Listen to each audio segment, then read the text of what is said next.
Before the rest of the home makes itself known, this entrance has already decided something about you. It has decided you belong here. Welcome to the styled space. 7 Parisian decorating ideas that make low ceilings feel warm and full of character. This is what we are exploring together today, beginning at the very first threshold. A low ceiling in an entry does not say, "This space is not enough." It says, "Step inside and let the world outside go." The herringbone floor runs from the doorstep inward, guiding you deeper before you have thought to move. The walls are aged cream plaster, not painted flat, not decorated with effort, simply present with their honest imperfections. A single oxidized brass coat hook at shoulder height, a narrow bench of warm oak. The French casement window opposite casts a cool morning light across the floor in a long, unhurried line. There is a decorating principle at work here that no list can entirely capture. The idea that an entry with a low ceiling does not need height to feel generous. It needs warmth. It needs one considered object. It needs a floor that takes you somewhere. If this kind of quietly confident home is the reason you are here, subscribe, leave a like, and tell us in the comments what you noticed first.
Run your eye upward in this room, and you will find something that most homes would have painted over: the ceiling, not as a fifth wall to be neutralized, but as a surface that has absorbed 30 years of warmth and light and slow mornings. The plaster here is not white, it is ivory, warm, slightly irregular, carrying the soft imperfections of honest age. In Parisian interiors, this is the first idea. Do not correct the ceiling. Let it be what it is. A low ceiling in aged plaster does not need to be raised or brightened or hidden behind a coat of brilliant white. The warm ivory tone belongs to the same palette as the floor, the walls, the linen, and when they share that warmth, the room becomes a single coherent feeling rather than a collection of surfaces competing for attention. The herringbone oak floor below reflects a soft glow upward. A table lamp at 2800K throws a pool of amber that reaches the plaster and rests there. The ceiling absorbs this warmth and gives it back, quietly, all day long.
The herringbone floor does not ask the ceiling for permission. It runs diagonally, confidently, warmly from the threshold all the way to the far wall, drawing the eye across rather than upward, making the low ceiling irrelevant to the emotional experience of the room. This is the horizontal strategy. In a room where height is limited, widen the world instead. Herringbone parquet in warm honey oak is one of the most reliably beautiful floors in any Parisian interior, not because it is decorative in a showy sense, but because its pattern creates movement. The eye follows the chevron lines across the room before it ever thinks to look up. And when the ceiling is low, this is precisely what the room needs, something that leads the gaze outward and forward into the warmth of the space, not upward into its one constraint. The floor also carries light beautifully. In the morning, the cool window light catches the grain and the angle, and each tile of the herringbone reflects a slightly different warmth back into the room. The total effect is not a floor, it is a warm field of honey that the whole room stands upon.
Most rooms fight their low ceilings with tall furniture. They fill the space with bookshelves reaching toward a height they cannot achieve, with armoires that compress whatever breathing room the ceiling offered. This room has decided otherwise. Everything here is low. The sofa sits at 38 centimeters from floor to cushion, a linen piece with tapered wooden legs in warm oak, the back no higher than 80 centimeters. The armchair beside the window is lower still. The side table is solid oak at coffee height. Even the lamp beside the reading chair keeps its shade below 150 centimeters, well beneath the ceiling, making no gesture toward height it does not have. The effect is not cramped, it is proportional. When furniture acknowledges the ceiling rather than pretending it doesn't exist, the room achieves something that tall furniture in the same space could never produce. A feeling of complete rightness. The low sofa does not diminish the room, it agrees with it. There is a cabinetry tradition in Parisian apartments of keeping storage at shoulder height or below, open shelves, not reaching towers. This keeps the upper wall, that zone between shelf top and ceiling, clear. And that clear zone, in warm plaster, is what gives the ceiling room to breathe.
What happens when you remove every light source that points upward, every overhead fixture, every bright ceiling-mounted bulb, and replace it with warmth at human height?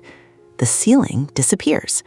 That is the fifth Parisian idea for a low-ceilinged room, and it is perhaps the most transformative of all. Table lamp on the side table at 50 centimeters, pooling 2800 K amber across the oak surface and up along the nearby wall. A reading lamp at the sofa end, angled toward the cushion. 3 warm sources, none of them overhead, none of them looking upward toward the ceiling, asking it to perform a function it was never meant to perform. When the ceiling is low and the light stays below it, something extraordinary happens. The ceiling becomes part of the warmth rather than the constraint of it. The amber glow from the floor lamp reaches the plaster above and is absorbed, softened, returned as a barely there reflected warmth. The ceiling stops being the lid on the box. It becomes the inside face of a lantern.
Notice how the curtains begin. They do not start at the window frame. They begin as close to the ceiling as possible, hung from a simple brass rod positioned 5 centimeters below the aged plaster, and they fall all the way to the floor in one unbroken vertical of natural linen. This is the 6th Parisian idea, and it may be the quietest piece of magic in the whole room. The eye follows the curtain downward, from near ceiling to floor. That long, unbroken vertical line makes the room feel taller than it is, not by deceiving, but by offering the eye a journey that the ceiling height alone would not permit. The linen is unbleached, natural, with a weight that moves almost imperceptibly in the slightest air change. The color is neither cream nor ivory, but something between them, the exact tone that exists where warm fabric has been washed many times in clean water and dried in morning light. There is also a functional intelligence here. Floor-length linen curtains at the window of a low-ceilinged room do something a blind or a short curtain never could. They make the window feel architectural. They transform a feature that ends at the window frame into one that connects ceiling to floor, making the room's vertical dimension feel deliberate and considered rather than accidental and constrained.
The white painted frame of a tall French casement window is the most vertical thing in a low-ceilinged Parisian room, and it earns that position completely.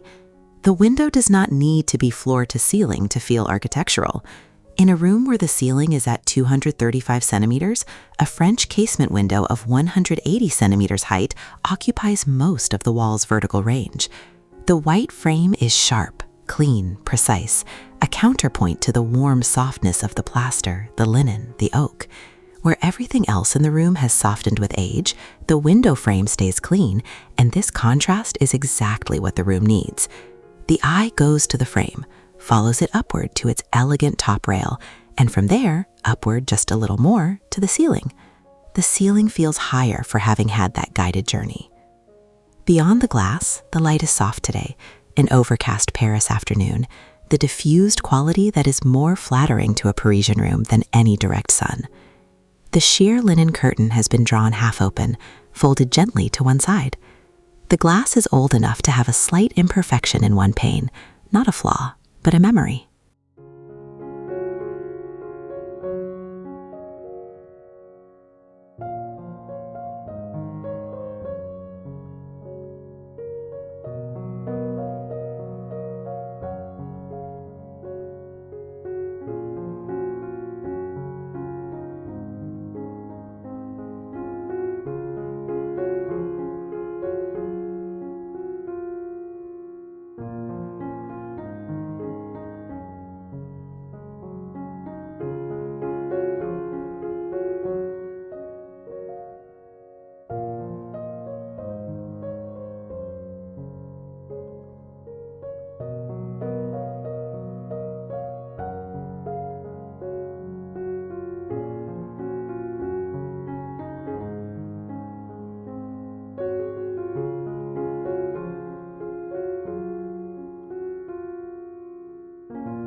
The mirror in this room is not placed to make it feel taller. That is the wrong question. A mirror trying to add height to a low-ceilinged room does not understand the room. It only understands the problem. This mirror understands the room. It is hung on the side wall, at eye level, in an aged gilt frame with a few small losses in the gilding at the corner. It reflects the French window, and through that reflection, the soft exterior light enters the room a second time from a new direction, deepening the room sideways rather than upward. This is the horizontal mirror strategy. In a low-ceilinged room, depth is more valuable than height. A mirror that reflects the window brings a second source of exterior light into the room at the human level, creates an impression of the room extending beyond its actual width, and never once draws the eye uncomfortably toward the ceiling. The reflection shows the herringbone floor, the low cream sofa, the lamp, the curtain, the whole vocabulary of the room, gathered and held in the glass like a memory.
The shelf in this room is at shoulder height, 155 centimeters from the floor, and it carries three things: a hand-thrown ceramic vessel in an oatmeal glaze, wide-mouthed, its walls not quite even; a small stack of 3 books, their spines softened with multiple readings; a dried botanical stem, pale amber, in a narrow terracotta vessel that has lost none of its warmth in drying.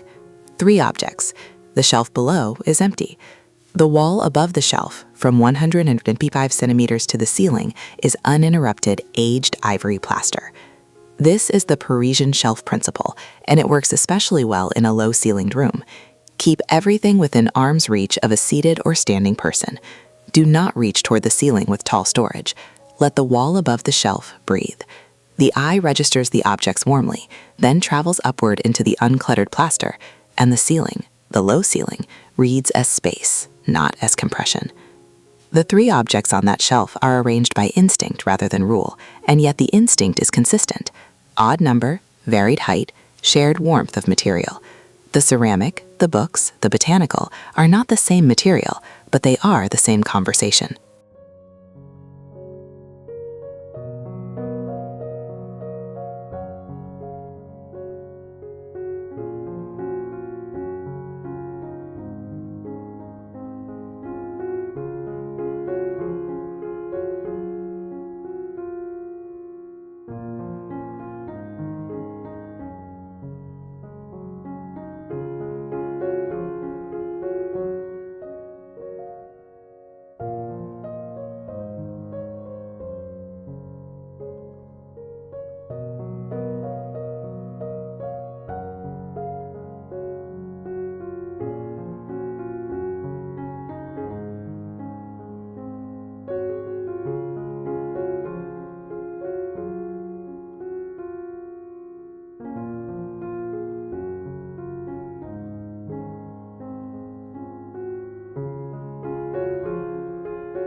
Late afternoon, and the armchair has been waiting all day for this light.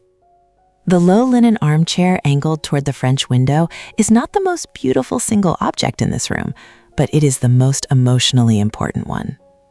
Everything in the room, the herringbone floor, the low ceiling, the warm lamps, the floor-length curtains, the mirror on the wall, everything has been arranged, consciously or not, in relation to this chair. The floor runs toward it, the window offers it light, the lamp beside it leans its warmth in the right direction. The whole room is a setting, and this is where you're meant to sit. It is low, this chair. The seat is 38 centimeters from the floor. The back is 82 centimeters. In a room with a 235 centimeter ceiling, that means there is 153 centimeters of ivory plaster above the top of the chair back. And that proportion is the room at its most generous. The chair does not compress the space, it anchors it.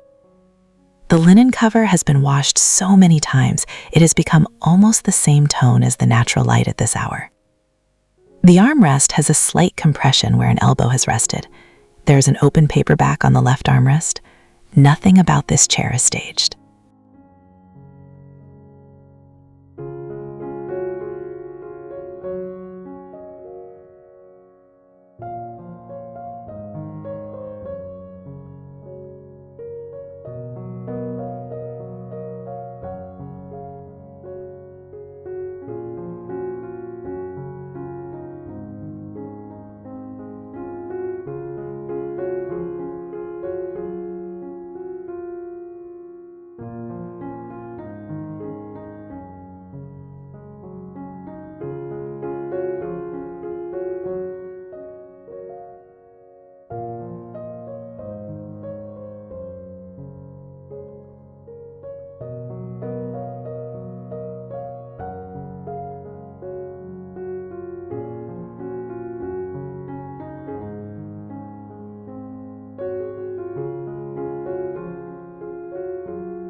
After a room like that, the light has changed and the ceiling has changed with it.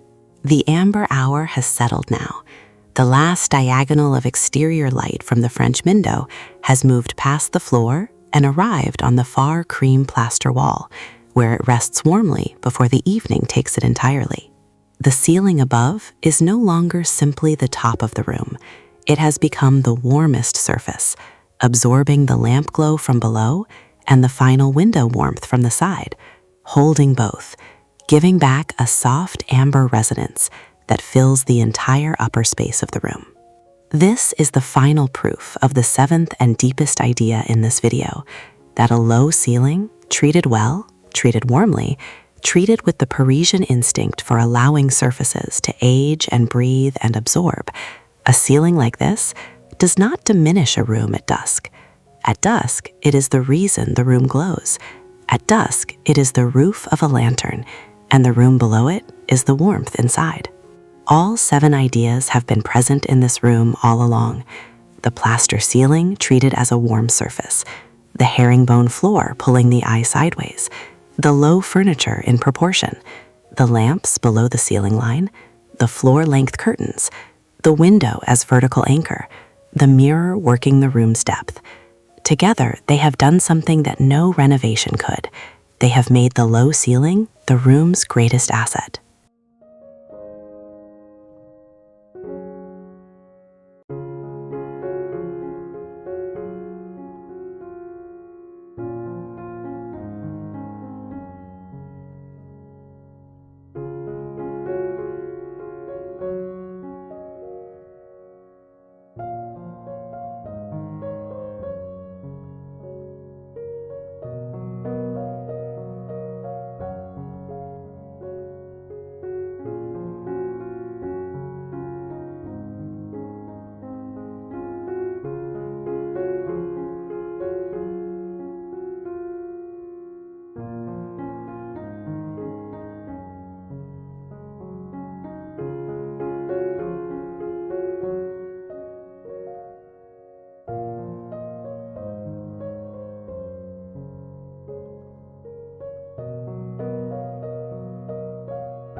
The stillness of that lamp pool stays with you, even as the room finds its voice again.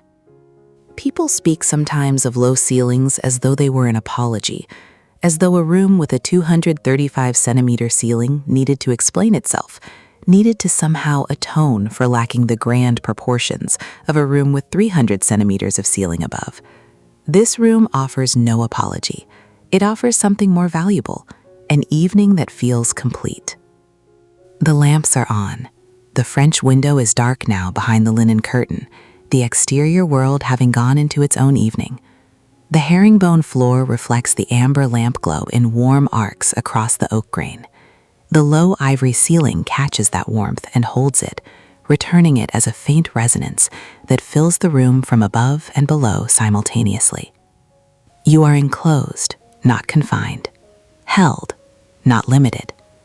The ceiling is 235 centimeters, and it is exactly right. This is what the 7 ideas together produce. Not a room that looks larger, a room that feels like enough. And enough, in a Parisian room at this hour with this light, is one of the most beautiful things a room can be.